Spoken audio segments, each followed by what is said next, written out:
Hello there. This is song number 5 of my Learn Guitar with the Beatles series. Today we're covering Obla-Dee Obla-Da from the Beatles' White Album.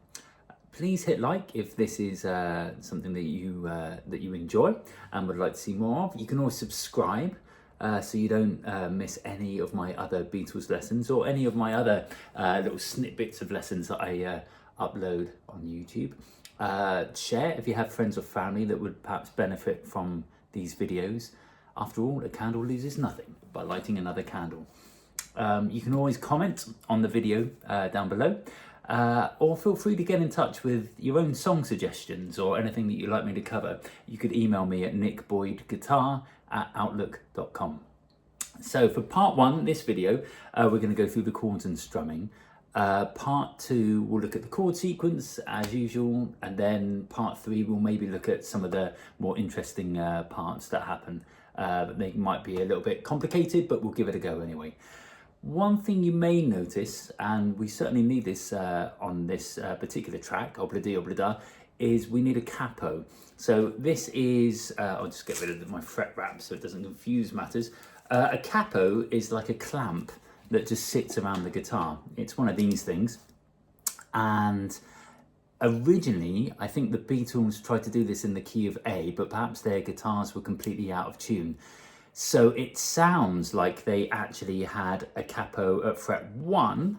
So this little clamp here holding down all the strings at fret 1, and they were playing in the key of A as a result of that.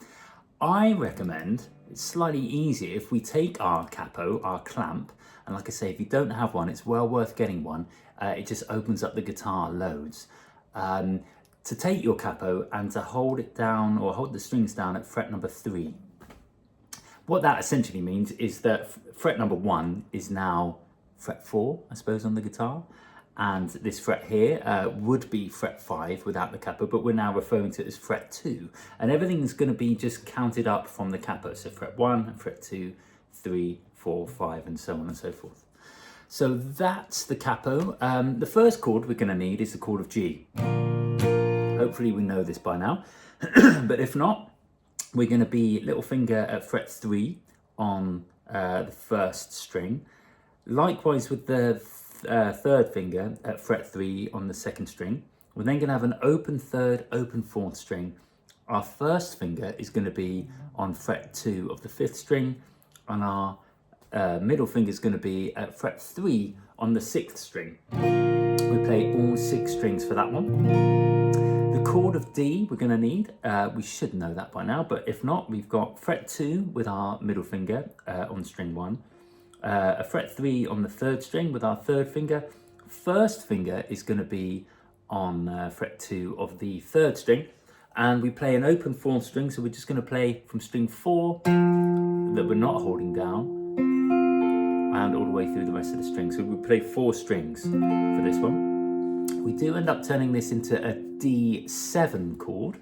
So in order to do that, we're going to sort of swap it round as if a chord of D is like an arrow pointing up the guitar neck. We're going to do like the mirror image by pointing the arrow down the guitar neck. And to do that, we now put our 3rd finger at fret 2 on the 1st string. Our 1st finger is going to be on fret 1 of the 2nd string, and our middle finger, our 2nd finger, is going to be in fret 2 of the 3rd string. And like the chord of D before, our right hand, 4 strings from the open string 4, and then 3, 2, and 1. So we should have G, we should have a D. We can turn this into a D7, like so. Another chord we're going to need is the chord of C. So that's this one here. Again, we would have done this in other lessons, but just on the off chance we can't remember. We have our 1st finger on string number 2 at fret 1. We have our 2nd finger, string number 4. So jumping over string number 3. We don't want to touch string number 3 if we can help it. So our 2nd finger, string number 4 at the 2nd fret. And our 3rd finger all the way over on string number 5 at the 3rd fret. And we play from string 5 downwards. There we are. We also have an E minor chord. So that's this one here, where we're going to be holding down on 2 strings, just string 5 and string 4, with our 1st and 2nd fingers in the 2nd fret. and we can play all 6 strings for this. There's our chord of E minor. And then I'll give you 2 options for this. We've got a chord which is called G/D, G second inversion it could also be called. It's essentially a chord of G, but with the lowest note that we hear being the note of D. Now, when we do this, an easy way to do that is to take a normal chord of G, but we're just going to play with the right hand from string 4 downwards. So we're playing the chord of G, but the lowest note in pitch that we're hearing is the note D. So we can do it that way. The other way we can do it is, because we've got a capo, we could go all the way up to fret 13, well, fret 10, I suppose, if we're counting up from the capo. And if we were to take our G shape, to hold it all the way down, having counted up 10 frets, and to remove our first and our third fingers, we really just want to be holding down string 6 and string 1, just with those 2 fingers. So you could do it with those fingers if you wanted to, just those outside strings, okay? But because it's very similar to where the fingers would be for a chord of G, you might as well just use the 2 fingers that you're holding down on string 6 and 1 for the chord of G. Now, by sliding up here, if we can mute string 5, so you might find that this finger here on string 6 is just touching string 5 as well. If we can mute that so it prevents string 5 from ringing out, then this is a really nice version of the G/D or G second inversion. So the chords we have: chord of G, chord of D, we have a D7, we have a chord of C, we have a chord of E minor, and then we have a chord of G/D. And remember, that can be just the top 4 strings of a normal chord of G, or it can be taking these 2 fingers and sliding all the way up 10 frets, or to fret 13 if we assume we didn't have a capo. Now, that's the chords we're going to need. Strumming wise, it's got a bit of a syncopated feel, okay? So what that means is we tend to accent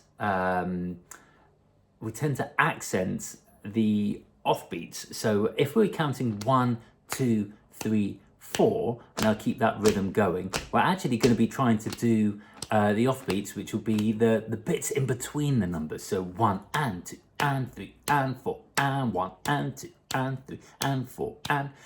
On the guitar, when it comes to strumming, we can normally do that if we do a downstroke on the beat. So if I just take the chord of G, 1, 2, 3, 4, 1, 2, 3, 4. When my right hand returns upwards to get to its initial position, we can just catch the strings there, 1 and 2 and 3 and 4 and 1 and 2 and 3 and 4 and...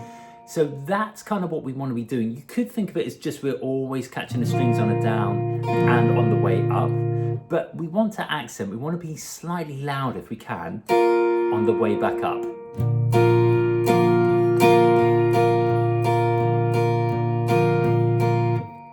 Like so.